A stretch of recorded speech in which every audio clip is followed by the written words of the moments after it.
Hello guys, welcome to my reels. To all my friends, followers, Facebookers, have a happy Sunday.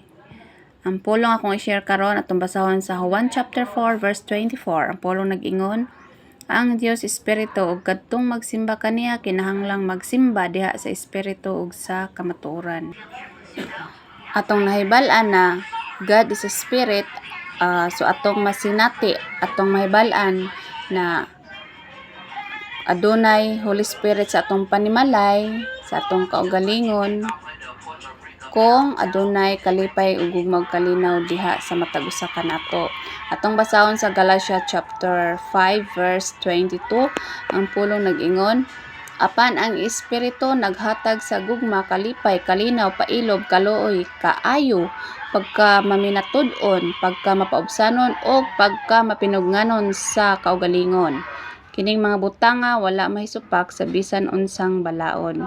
So kung sa atong panimalay or sa atong kaugalingon, kung aduna dihay gugma, kalipay ug kalinaw, so makaingon ta nga ang Holy Spirit, ang Ginoo nakig-uban kanato. Labi na kung aduna tay contentment sa atong kinabuhi.